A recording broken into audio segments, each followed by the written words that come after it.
The opening of the next great period in the life of the Earth, the Cainozoic period, was a period of upheaval and extreme volcanic activity. Now it was that the vast masses of the Alps and Himalayas and the mountain backbone of the Rockies and Andes were thrust up, and that the root outlines of our present oceans and continents appeared. The map of the world begins to display a first dim resemblance to the map of today. It is estimated now that between 40 and 80 million years have elapsed from the beginnings of the Cainozoic period to the present time. At the outset of the Cainozoic period, the climate of the world was austere.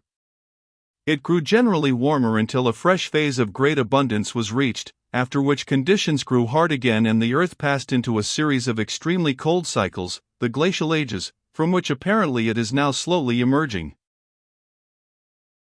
But we do not know sufficient of the causes of climatic change at present to forecast the possible fluctuations of climatic conditions that lie before us. We may be moving towards increasing sunshine or lapsing towards another glacial age. Volcanic activity and the upheaval of mountain masses may be increasing or diminishing. We do not know, we lack sufficient science. With the opening of this period, the grasses appear. For the first time there is pasture in the world, and with the full development of the once obscure mammalian type, appear a number of interesting grazing animals and of carnivorous types which prey upon these. At first, these early mammals seem to differ only in a few characters from the great herbivorous and carnivorous reptiles that ages before had flourished and then vanished from the earth.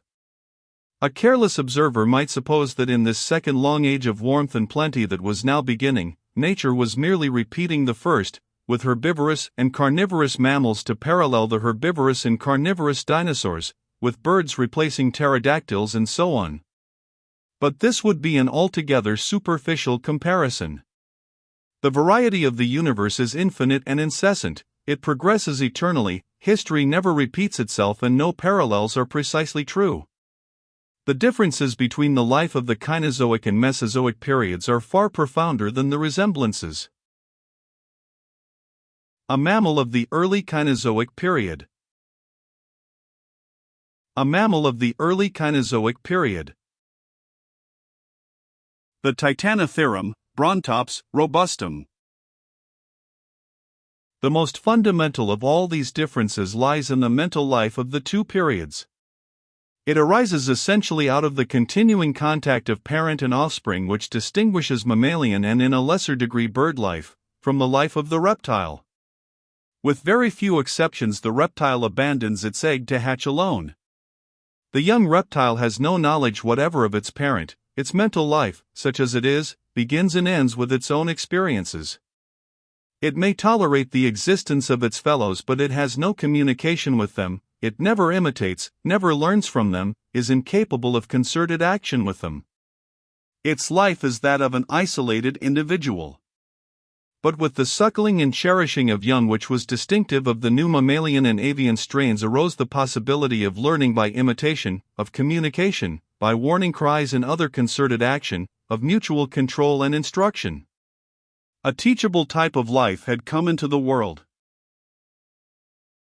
The earliest mammals of the Cainozoic period are but little superior in brain size to the more active carnivorous dinosaurs, but as we read on through the record towards modern times we find, in every tribe and race of the mammalian animals, a steady universal increase in brain capacity. For instance, we find at a comparatively early stage that rhinoceros-like beasts appear. There is a creature, the Titanotherium, which lived in the earliest division of this period. It was probably very like a modern rhinoceros in its habits and needs.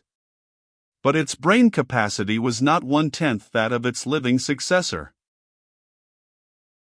The earlier mammals probably parted from their offspring as soon as suckling was over, but, once the capacity for mutual understanding has arisen, the advantages of continuing the association are very great, and we presently find a number of mammalian species displaying the beginnings of a true social life and keeping together in herds, packs, and flocks, watching each other, imitating each other, taking warning from each other's acts and cries. This is something that the world had not seen before among vertebrate animals. Reptiles and fish may no doubt be found in swarms and shoals, they have been hatched in quantities and similar conditions have kept them together, But in the case of the social and gregarious mammals, the association arises not simply from a community of external forces, it is sustained by an inner impulse.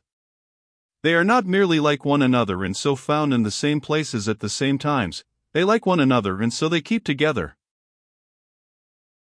Stenomylus hitchcocki, a giraffe camel. Stenomylus hitchcocki, a giraffe camel. Nat History News. Skeleton of Protohippus ventriculus, early horse. Skeleton of Protohippus ventriculus, early horse. Nat History News. This difference between the reptile world and the world of our human minds is one our sympathies seem unable to pass. We cannot conceive in ourselves the swift, uncomplicated urgency of a reptile's instinctive motives, its appetites, fears, and hates. We cannot understand them in their simplicity because all our motives are complicated, ours are balances and resultants and not simple urgencies. But the mammals and birds have self-restraint and consideration for other individuals, a social appeal, a self-control that is, at its lower level, after our own fashion. We can in consequence establish relations with almost all sorts of them. When they suffer, they utter cries and make movements that rouse our feelings. We can make understanding pets of them with a mutual recognition. They can be tamed to self-restraint towards us, domesticated and taught. Comparative sizes of brains of rhinoceros and dinoceros. Comparative sizes of brains of rhinoceros and dinoceros. Nat History News. That unusual growth of brain, which is the central fact of Cainozoic times, marks a new communication and interdependence of individuals. It foreshadows the development of human societies of which we shall soon be telling. As the Cainozoic period unrolled, the resemblance of its flora and fauna to the plants and animals that inhabit the world today increased.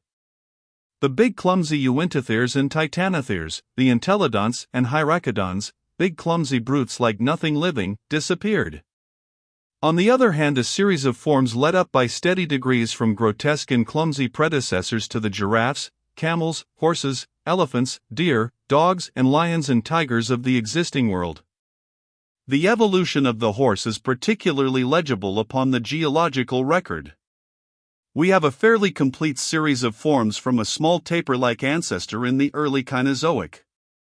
Another line of development that has now been pieced together with some precision is that of the llamas and camels.